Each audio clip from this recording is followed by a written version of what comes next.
All right, Shalom.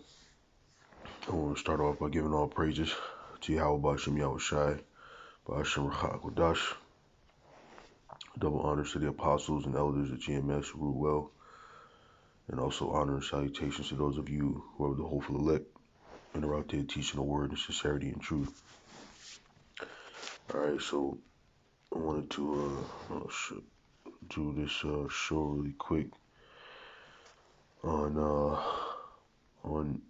I guess persecution. I'm not quite sure what I'm gonna call it yet, but um I wanted to talk about how we're not exempt from being persecuted. We're not exempt from false accusations. We're not exempt from any of these things that that the Lord Yahweh Shai went through, and he went through them for a reason, same as us. Matter of fact, let me do this. Let's see. Bear with me for a second here. This is a new device here. I think this is how it goes.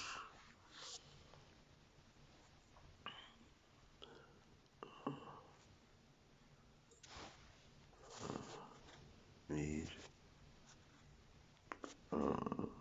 Let me see. What did I just type in? Just put suffering.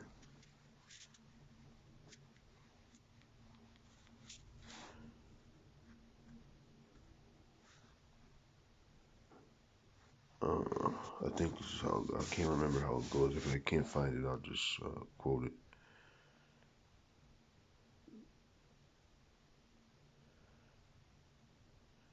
Boom. This will do.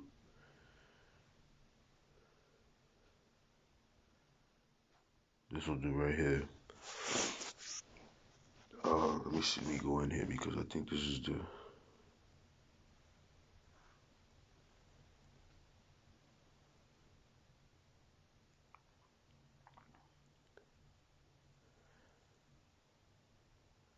All right. So this is Hebrews 2:9. It says, "But we see Yahushua, who was made a little lower than the angels, for the suffering of death, crowned with glory and honor, that he, by the grace of the Most High, should taste death for every man." Right. So through that suffering, right, he was crowned with glory and honor. This is not quite the one I was looking for. I was looking for the one who said he was made perfect through suffering. I think that's Hebrews 5. Let me try to bear with me for a second. Come on, man. I think it's Hebrews 5. Bear with me for a second.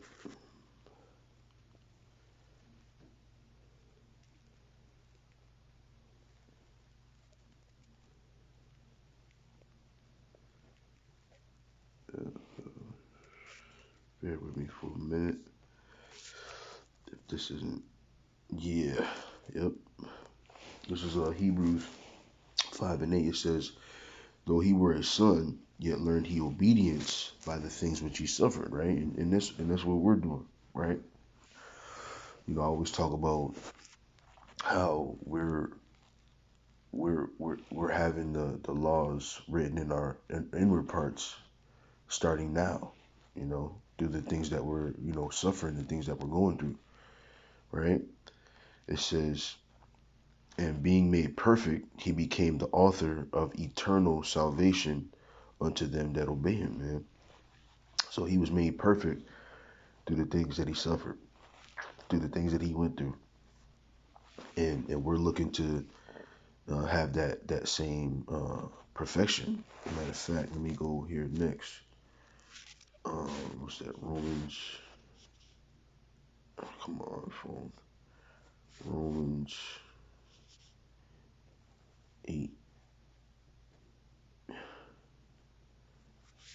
8:15.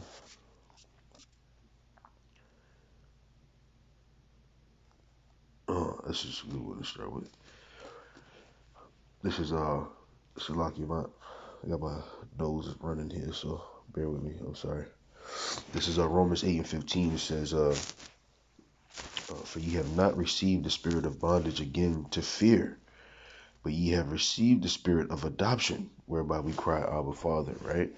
So this is the time of us being adopted back, to the Heavenly Father. You know, and we're not to fear these things because they have to happen.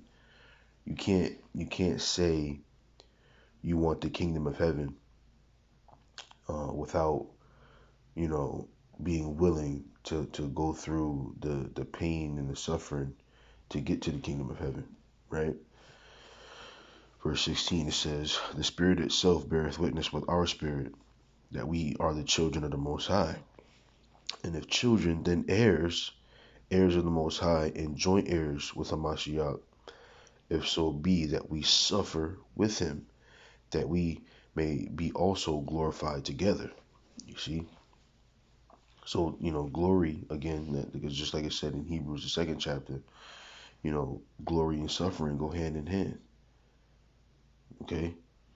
Those two go together. You can't have one without the other, right? When you look at Arnold Schwarzenegger and how he was glorified, big muscles, became an action hero, Conan Barbarian, and so forth and so on. He got to that through the pain and suffering that he went through in the gym, and even before that, the pain and suffering he went through in his life. Like I think he's from Austria, and this dude, man, he had he grew up poor. They had an outhouse, and now he's one of the richer people, in the world. Not, I mean, he's not a billionaire, but I mean, he's wealthy. He's of the 1%, if you will.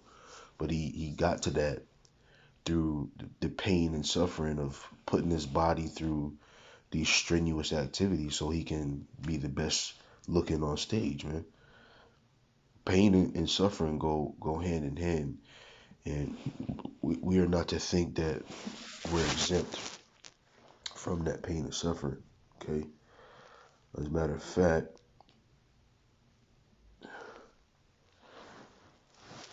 I'll go. I think it's Luke, but um, let me see here. Give me 1 second, man. Let me for a second here. I gotta look for a scripture here that I had written down. Yeah, let's go here. John 15,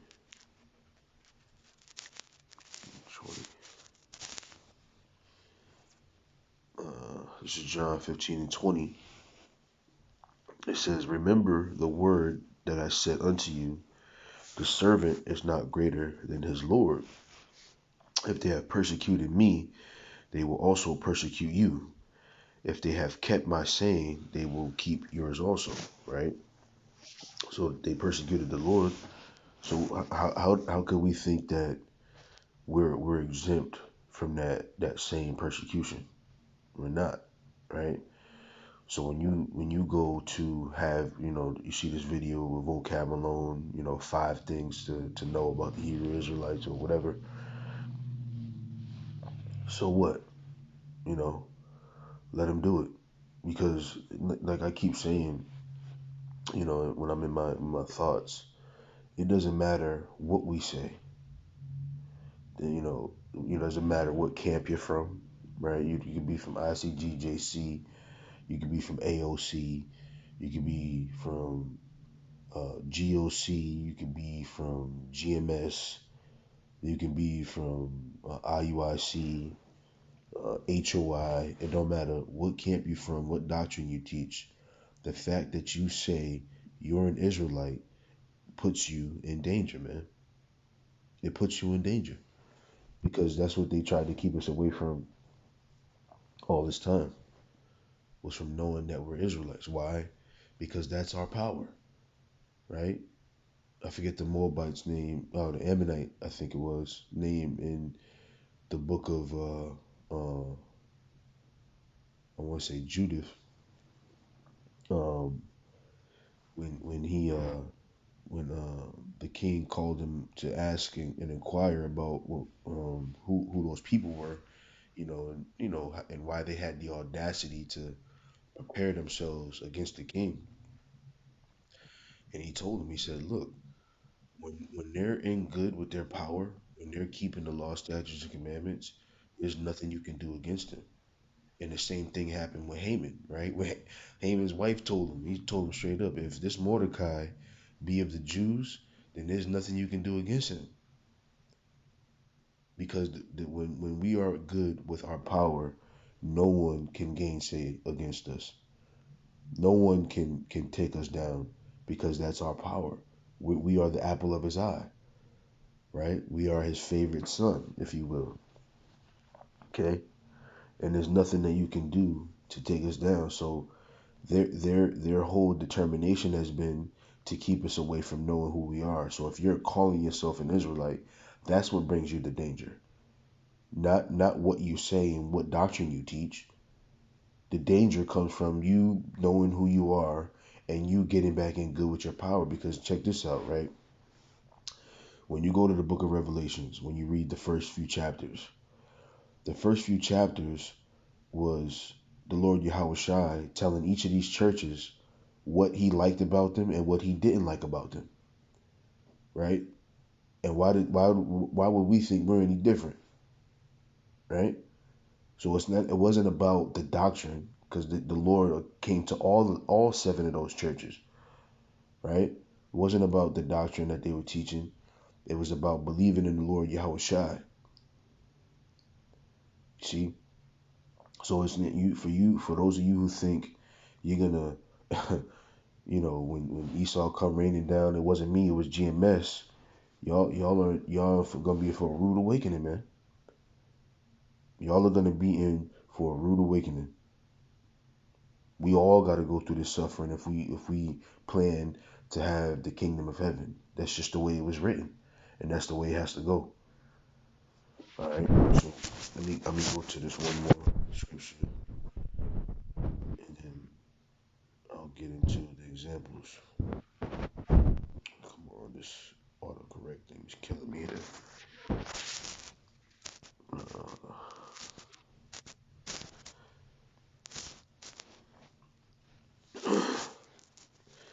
all right. This is First Peter 2:19. It says, "For this is thankworthy, if a man for conscience towards the Most High endure grief, suffering wrongfully." Right.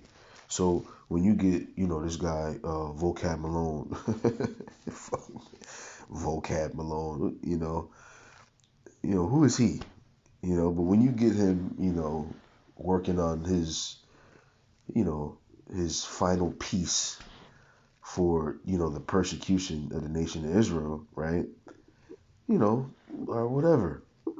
He has to lie because what could he say about us that is true that would get us the same amount of persecution, right? They have to lie, and that's what proves that proves that what we're doing is not wrong, and that proves that he doesn't think in his heart that we're wrong, because it's the same thing that the Pharisees did to the Lord Yahweh Shai. They was trying to get him to do certain things and getting him to say certain things. This is why Vocab Malone went out to all the different camps that he was going to and just berating them with questions, right? Just to get them to say something wrong. Oh, so you're saying, yes, that's exactly what I'm saying. You know, so are you saying that, you know, when you get somebody doing that, they're trying to catch you up in your words, man. Why do you think he did that? Because they did the same thing to the Lord Yahweh Shai, right? So we continue on. This is verse 20. It says, "For what glory is it If when ye be buffeted for your faults, ye shall take it patiently. But if when ye do well and suffer for it, ye take it patiently, this is acceptable with the Most High. You see, you know, and this is, excuse me, and this is, what we're trying to do, man. Trying to be acceptable with the Most High. Okay, so take it patiently, man. This is what we've been working on all this time, right? That long suffering. What did it say? What did the scripture say it worketh? Long suffering worketh patience, right? So this is what we've been working on. So you accept your, or you endure your persecution patiently, and the Lord is gonna find you acceptable, man. Okay, this is verse 21. It says, "For even hereunto were ye called, because Hamashiach also suffered for us, leaving us an example that ye should follow his steps." Okay, and that's what we're trying to do, man. Following the Lord's steps. And I've been trying to do a show, and my computer's not working, man. But I said this uh, in the show: if the Lord Yahushua didn't do it, if the Lord Yahushua didn't say it, then you don't do it, and you don't say it. He's the example, man. He's the rule of thumb, right? I always tell people, my wife and my children, always have a rule of thumb, right? So that when things don't go according to plan, you have that rule to fall back on, right? So you say this, right? If things ain't going the way you should, so what would that's why that saying was created. What would Yahweh Shai do? They got those little bracelets where they say what would Jesus do, of course, but that's the sentiment you should have. What would the Lord Yahweh Shai do in this situation? Because he went through it all. He went through it all. And he's the example of how we are to live in this world, man. Because he endured all of it. He took part in everything that we, like the scriptures say, matter of fact, that he was tried as all men are tried, but without sin. You see? So everything that we endure, everything that we go through in this world, everything we go through in this life, he had to endure. And he showed us how to do it. You understand? He showed us exactly what we were to do and how we should have done it. So if he didn't do it, then don't do it. You got people out here not using any discretion, right? Just blurting out, how brave they are and what have you. Nah, man, the Lord Yahushua didn't do that, right? The Lord Yahushua, he knew that he had to die for the nation of Israel, but he didn't go out there. Oh yeah, this me. I'm him. Yeah, kill me. Shit, take me. I don't give a fuck. I gotta die anyway. He wasn't. He didn't take that stance. He used discretion, man. And I don't mean you scared because you use discretion. All right. So let me go to my list here. Excuse me. All right. So let me go here. This is let's see.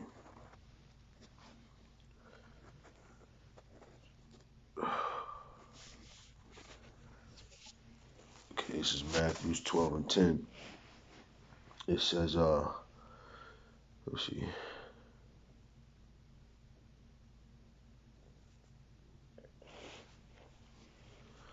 Okay, this is Matthew 12, and I'll start at 9. It says, "And when he was departed thence, he went into their synagogue. And behold, there was a man which had his hand withered, and they asked him, saying, Is it lawful to heal on the Sabbath days? That they might accuse him. And he said unto them, What man shall there be among you that shall have one sheep, and if it fall into a pit on the Sabbath day, will ye not lay hold on it and lift it out? How much then is a man better than a sheep? Wherefore it is lawful to do well on the Sabbath days.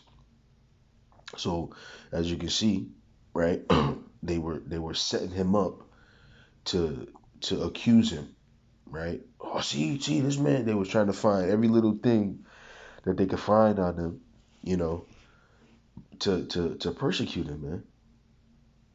Uh, you know, and I was looking for this story just a little while ago. I couldn't word it exactly right, but I'm gonna speak to it now. Where they was looking they was looking in the crowd for somebody to say something against him, and nobody couldn't find anything to say. And then finally, you had a couple of people, raise their hand and they said a few things, and the Pharisees was like, see, do we need to hear anything else? They was trying to accuse him, man, and that's what Vocab is trying to do. You know, Vocab is now taking the role of the Pharisees when he when he's trying to accuse us, and it's a poor effort, man. That dude's a loser. That dude, that dude is a straight up loser, man. You've devoted, and it's all through the spirit, I know, but this nigga devoted his whole life to trying to make up some fabricated, sensationalized story of us, man. That shit is laughable, man. Grow up, dude. All right, let me go to this next scripture. Oh boy. Vocab. Vocab. Vocab is he's a niggard. Only a niggard would lie, make up some fabricated sensationalism. Because I mean, if what we're doing is so bad, right? So like, if what we're doing is so bad, then let that be what people see. If it's bad already, why make up something? If what we're doing is already bad, why would you have to make up something to make the people get all excited and worked up? Just let what it is we're doing be the thing that gets people worked up. Are you saying that what we're doing is not bad at all? So you got to make something up? Is that what you're saying, Vocab? So this is Luke 11:53. It says, "And as he said these things unto them, the scribes and Pharisees began to urge him vehemently and to provoke him to speak of many things," right? Laying in wait for him and seeking to catch something out of his mouth that they might accuse him. Right? So when you see Vocab going to these different camps, he's collecting intel. he's he's collecting intel, and he's trying to get you to say things that will get you out of character, right? Or say things where you can what they call that is endanger yourselves or incriminate yourself. You know, that's what he's looking to do. Matter of fact, uh, they lie in wait. I think that's Isaiah 13. I hope. Come on now. I hope this is the right way to offender of a word. Boom. It's Isaiah 29 and 21. Actually, let me go up in there. Let me start at 20. Uh, well, the terrible one is brought to naught, and the scorner is consumed, and all that watch for iniquity are cut off. Right? And isn't that what he's doing? Watching for iniquity, trying to, you know, lurk around. And this dude knows more about being an Israelite than I do.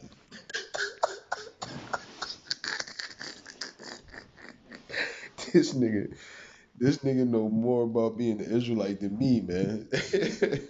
This nigga how do you study? Like this dude knows about like how it started, who started it, and all kind of shit.